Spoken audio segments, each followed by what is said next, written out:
देखा जाए तो आज हम जो है सिकंदराबाद बुलंदशहर के अंदर है और social justice and social reform organisation की तरफ से देखा जाए तो 200 गांव का बौद्ध महोत्सव आज आयोजित किया गया है, जिसका IR सिंह जी ने आयोजन किया है। और हम जानना चाहेंगे आज के प्रोग्राम के बारे में, क्या प्रोग्राम था, क्या रहा आज के प्रोग्राम का।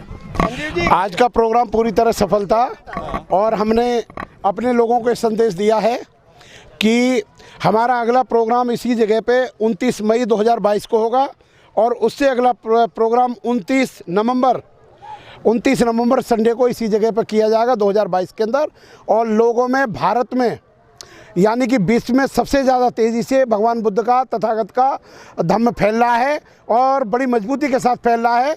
और मुझे पूरी आशा है कि बहुत जल्दी पूरा भारत बौद्ध में होगा, पूरा भारत बौद्ध में होगा।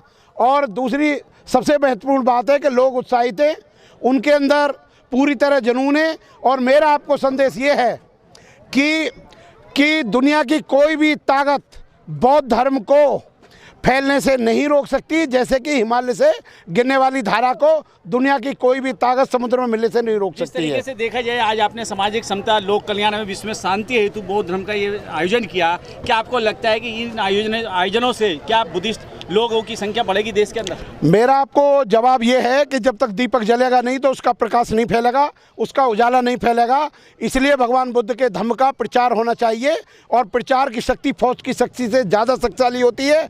और मैं अपने पूरे देश के, अपने समाज के लोगों से आह्वान करता हूँ कि भगवान बुद्ध का धर्म पे आप विश्वास रखिए, आपका चतुर्मुखी विकास होगा, पैरामाउंट वेलफेयर होगा। और हमारे सब साथी, हमारा हर व्यक्ति हमारे साथ में है और हमारा कोई राजनीतिक कार्य नहीं है बल्कि सामाजिक कार्य है, धर्म को फैलाने का कार्य है। और हम पूरी तरह से आशावादी हैं। IR सिंह जी, सब लोग शहर की तरफ भागते हैं और आप गांव की तरफ बौद्ध धर्म को लेके भाग रहे हैं और शहरों की तरफ क्यों नहीं?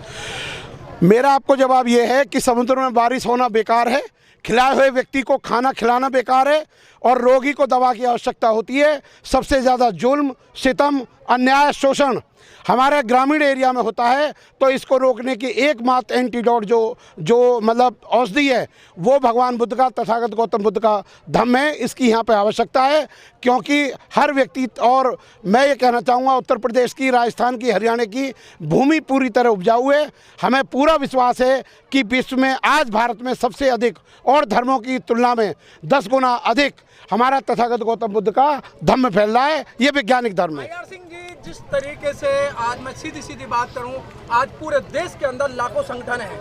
बाबा साहब के नाम से 1 लाख संगठन, गौतम बुद्ध के नाम से 1.5 लाख संगठन IR सिंह जी, और पेरियार जी के नाम से सब लोग बाबा साहब को टोकरे में रख के बेचने का काम कर रहे हैं। भगवान गौतम बुद्ध की जो आस्था है वो फैला के वो अपनी आस्थाओं को आगे बढ़ा रहे हैं। मामला ये है कि एक गोली होती है जो 3 किलोमीटर दूर तक जा सकती है। कुछ ऐसे होते हैं जो कार्य नहीं कर सकते, जिनमें जोश है। अब सिकंदर यूनान से भारत में आ गया, इतनी दूरी तय करके हमारे लोगों को ग्रामीण एरिया में आना चाहिए, शहरों से। और हमारा जो जोश के साथ धम्म फैलेगा। और मेरा आशा है कि समता मूलक समाज की, बहुजन कल्याण की और जो मूवमेंट पैरामाउंट वेलफेयर के लिए शुल्क कास्टों की है, बहुत ही ज़्यादा ज़रूरत है। और इसकी ज़रूरत उतनी है जितना जीवित व्यक्तियों के लिए धम्म की ज़रूरत उतनी है जितनी ऑक्सीजन की ज़रूरत होती है। IR सिंह जी, जिस तरीके से लोग कहते हैं कि राजनीति एक ऐसी चाबी है, सभी तालों का लोग खोलती है। तो अगर राजनीतिक भागीदारी होगी तो ये धर्म भी बढ़ेगा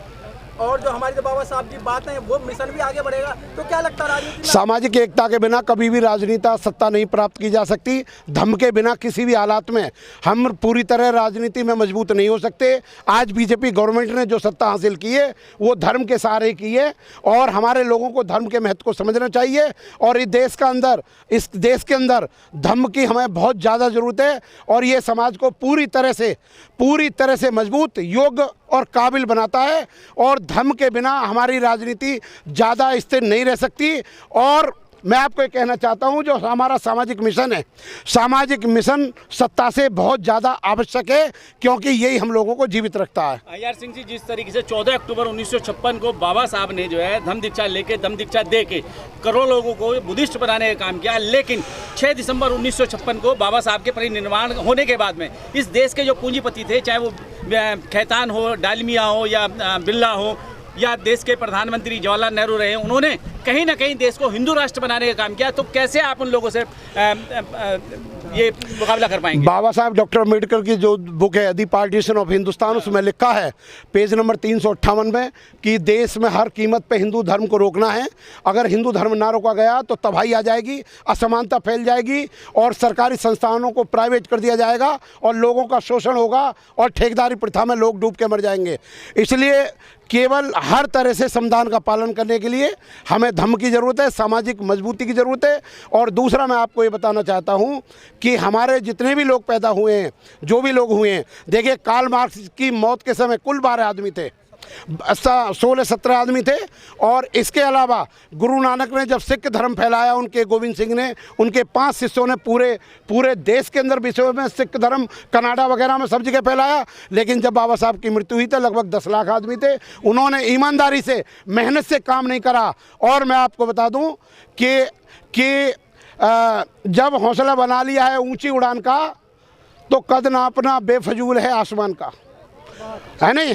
परिंदे परों से नहीं हौसलों से उड़ा करते हैं। अगर हमारे अंदर पूरी तरह एनर्जेटिक ताकत है, हमारा दृढ़ विश्वास है, और मैं आपको बताना चाहता हूं कि हम अपने विश्वास के आधार पर दिन को रात, रात को दिन बना देते।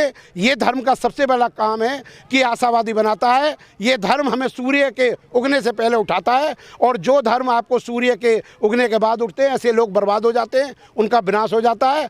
बौद्ध का धर्म वैज्ञानिक धर्म है, मानवता का धर्म है, और बहुजन कल्याणों के लिए इस संसार के अंदर बौद्ध धर्म के अलावा कोई भी और मार्ग नहीं सुझाया जा सकता। यार सिंह जी, अभी 2 दिन पहले की बात की जाए, अयोध्या के अंदर कहीं ना कहीं जो मनवादी ताकतें हैं या वर्तमान की सरकार है, उन्होंने 13 लाख दिए जला के वर्ल्ड रिकॉर्ड बनाने का काम किया, लोगों को उस आस्था से जोड़ने का काम किया जिस आस्था से आप हटाने की बात कर रहे हैं। कैसे मुकाबला कर पाएंगे सरकारों? मैं आपके माध्यम से मैं बात कर रहा हूँ, मेरे सभी समाज के लोग खड़े हैं।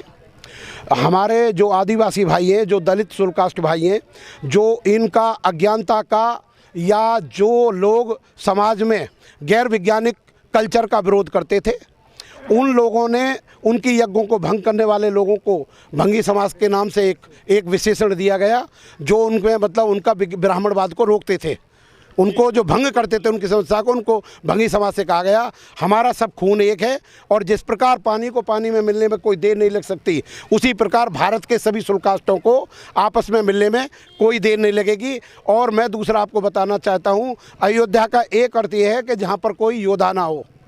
अयोध्या का अर्थ है जहाँ पर कोई योद्धा ना हो, जहाँ की सत्ता को और गद्दी को गद्दारी से छीना गया हो, जहाँ धोखे से आदमी की हत्या करके करा गया हो, और दीपक जलाना, रावण को फूंकना, ये सब प्रदूषण के खिलाफ हैं। और ये प्रदूषण फैलाने वाले लोग खरदूषण के भाई हैं। और ये जो हमारे लोग, अगर यज्ञ को करने से बारिश होती है, यज्ञ को करने से बारिश होती है, तो आप बारिश के मौसम में यज्ञ क्यों करते हो? ऐसे मौसम में करो जिस टाइम बारिश नहीं होती।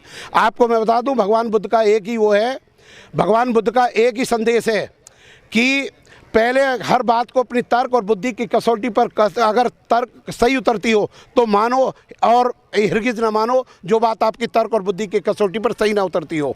मैं बुद्ध का एक बात, मैं फ्रेडरिक विलियम मार्टिन लूथर का एक बयान है कि जुल्म करने वाले से